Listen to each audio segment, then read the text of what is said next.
A Hatstall is an old term used at Hogwarts to describe a student whose sorting process took more than 5 minutes. This lengthy sorting occurs because the sorting hat finds the student's personality to be equally suited to multiple Hogwarts houses. To resolve such situations, the sorting hat sometimes considers the student's personal preference. True Hatstalls are rare, happening approximately once every 50 years, though near Hatstalls, where the sorting hat takes a long time but less than 5 minutes, might be more common. But who are the most recent Hatstalls? There are actually 3. We know very well the first, Minerva McGonagall. She is considered a Hatstall because the sorting hat took 5.5 minutes to decide between placing her in Gryffindor or Ravenclaw. This prolonged decision-making process exceeds the 5-minute threshold that defines a Hatstall, indicating that the sorting hat found her personality equally suited to both houses before ultimately deciding on Gryffindor. The second one is Peter Pettigrew in 1971, which is considered a Hatstall because the sorting hat took a notably long time to decide between placing him in Gryffindor or Slytherin. The prolonged deliberation indicates that Pettigrew's personality traits made him equally suitable for both houses, a hallmark of a Hatstall. Despite his eventual betrayal of the Order of the Phoenix, the sorting hat maintained that it made the correct decision in placing him in Gryffindor, using the way Pettigrew died as evidence to support this decision.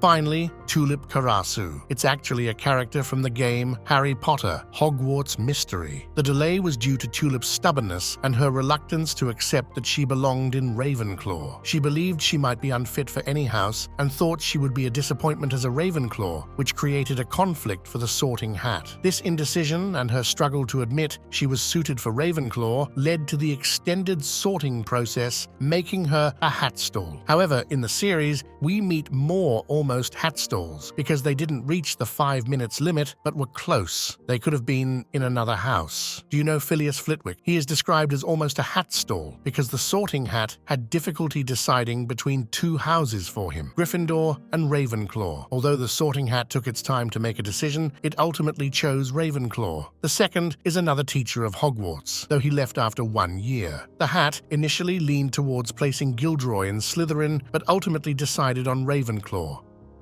Hermione Granger is almost a Hatstall because the sorting hat took nearly 4 minutes to decide between placing her in Gryffindor or Ravenclaw. Another student of the year 1991, aka Neville Longbottom, is next. The sorting hat was certain that Neville belonged in Gryffindor, but Neville, feeling intimidated by Gryffindor's reputation for bravery, requested to be placed in Hufflepuff instead. This internal debate between Neville's preference and the sorting hat's determination caused the sorting process to take a long time, though not quite the 5 minutes required to be a true Hatstall. And if you read the first book, you know the last one, Harry Potter. Specifically, the sorting hat identified traits in Harry that were characteristic of Gryffindor, such as bravery and courage, but also noted his potential suitability for Slytherin due to his cunning and ambition. Additionally, the sorting hat acknowledged that Harry had not a bad mind, a trait commonly associated with Ravenclaw House, suggesting that he could excel there as well. However, Harry's aversion to Slytherin's negative reputation and his strong preference against being sorted into that house influenced the decision. Despite the sorting hat recognizing his potential for Slytherin, Harry's insistence on not wanting to be in that house ultimately led the hat to choose Gryffindor for him. Therefore, while Harry exhibited qualities that could have made him a Hatstall, his personal preference and the influence of his desires played a significant role in the sorting hat's decision, ultimately placing him in Gryffindor. If you like these quick information, don't hesitate to subscribe.